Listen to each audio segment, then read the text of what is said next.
Pero igual, digamos, en el ámbito de la salud pública, de la infraestructura, de la educación, etcétera, tenemos que pasar a una reflexión de futuro que nos permite incluso dimensionar los problemas, porque probablemente haya una sobrereacción. Muchos tenemos la impresión de que hay una sobrereacción, porque en Estados Unidos, digamos, hubo una reacción muy distinta. De manera focalizada se atacaron los probables focos de contagio, y simplemente, y bueno, el número de casos es alto, y sin embargo el número de muertos, incluyendo el de hoy, son solamente 2, porque lo más importante es que la población mexicana tenga seguridad, primero, de que si le es contagiada, puede ser atendida gratuita y eficientemente. Segundo, que hay en consecuencia la disponibilidad de medicamento. Y esto es el punto número 1 para quitar la sensación efectivamente de pánico.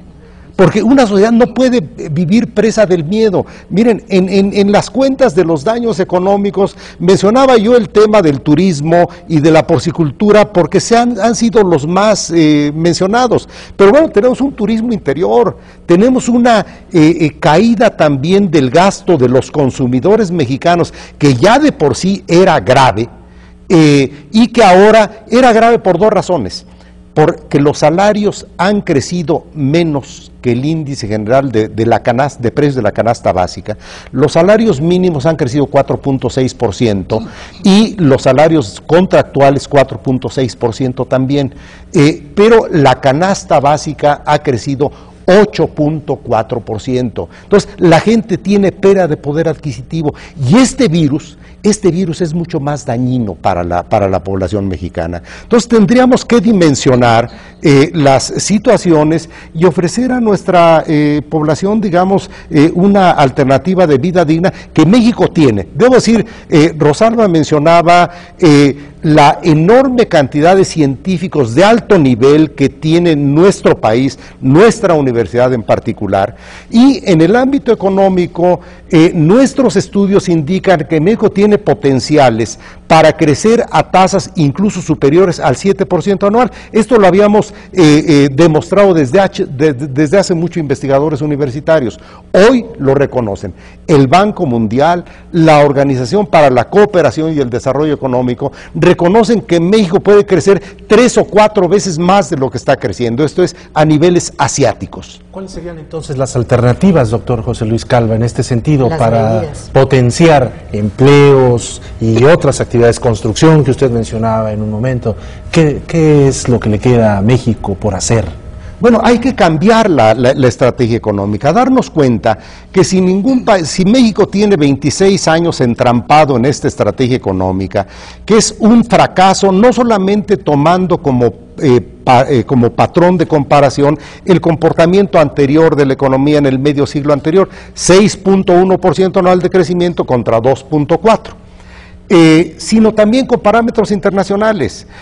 México era una economía mayor en términos de Producto Interno Bruto por habitante que Corea del Sur al principiar los 80. Teníamos más de $2.500 de Producto Interno Bruto por persona contra $1.800 de Corea del Sur. Hoy Corea más que duplica el Producto Interno Bruto por persona de México. ¿Qué hicieron los coreanos?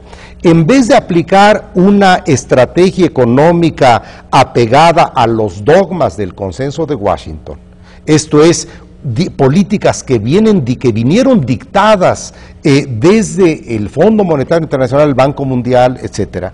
Son 10 medidas de política económica. Aquellos aplicaron una estrategia pragmática, propia, similar a la que aplicó México en aquellos años de crecimiento. Por eso es que, vuelvo a recordar al ingeniero Carlos Slim, dice, es algo que compartimos, hay que abandonar los dogmas del Consenso de Washington, diseñar nuestra propia estrategia económica para que la economía mexicana pueda recuperar un crecimiento cercano al potencial. En esta emergencia concretamente tenemos que pasar a una política fiscal más expansiva. Demostramos en el ejercicio que dimos a conocer al país a principios de abril desde el Instituto de Investigaciones Económicas de la UNAM, que si aplicamos una política fiscal expansiva de 2% del Producto Interno Bruto, que es pequeña, digamos, el FMI incluso recomienda que eso sea lo mínimo, entonces en vez de que el Producto Interno Bruto cayera 4.8% en 2009, caería solamente 1.8%, y aseguraríamos que en 2010 tendríamos pleno crecimiento económico. En cambio, con la insuficiencia de las medidas de política fiscal que están aplicándose, bueno, ya vamos a un ajuste, digamos, de más de, Concamín ya está pronosticando 5.5, un escenario probable hasta de 5.5 de caída del PIB. Entonces, digamos, si ajustamos con influencias, 5.8% de caída del PIB. Y para 2010 tenemos un escenario de tremenda incertidumbre. Lo más probable es que incluso si Estados Unidos logra estabilizarse si la economía de Estados Unidos ya no continúa cayendo y en 2010 mantiene un cero crecimiento económico, la economía mexicana va a continuar cayendo, por una razón: no tenemos ni motores externos, esto es, no hay demanda de importaciones de productos producidos en México, de manufacturas, petróleo, etcétera, etcétera, y no tenemos tampoco motores internos.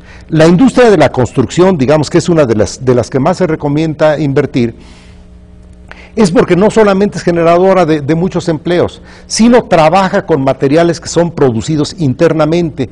Los economistas hablamos de un efecto multiplicador, y esto quiere decir que por cada peso que invertimos en construcción tenemos 1.7 pesos de Producto Interno Bruto. ¿Por qué? Porque, bueno, es la construcción que demanda cemento, varilla, genera empleos, demanda servicios de transporte, etcétera, y al generar empleos y salarios, genera también ingresos para la población y, en consecuencia, demanda de bienes de consumo. Entonces, tendríamos que pasar a una nueva estrategia que comprenda una política fiscal más expansiva, una política de ciencia y tecnología vinculada, como decía Rosalba, a una visión, digamos, de política industrial, educativa, etcétera. No hay tiempo para extenderse en todo el abanico de medidas, pero las voy a enunciar, digamos: una política de tipo de cambio competitivo, tasas de interés accesibles, tenemos tasas de interés realmente de usura por ausencia de regulación del sistema bancario, tasas competitivas con los parámetros internacionales, una política industrial, de fomento industrial, una de fomento agropecuario, una política de desarrollo regional para reducir desigualdades y, en primer término, una política de inclusión social, de inclusión económica y social. Decía la expresidenta de Irlanda en su visita a México: una nación que solamente está aprovechando la mitad de sus recursos humanos con un empleo digno, está desaprovechando la mitad de sus posibilidades de crear riqueza. Esta es la desgracia de México. Este modelo económico excluyente es un modelo económico tremendamente ineficiente en términos de crecimiento económico.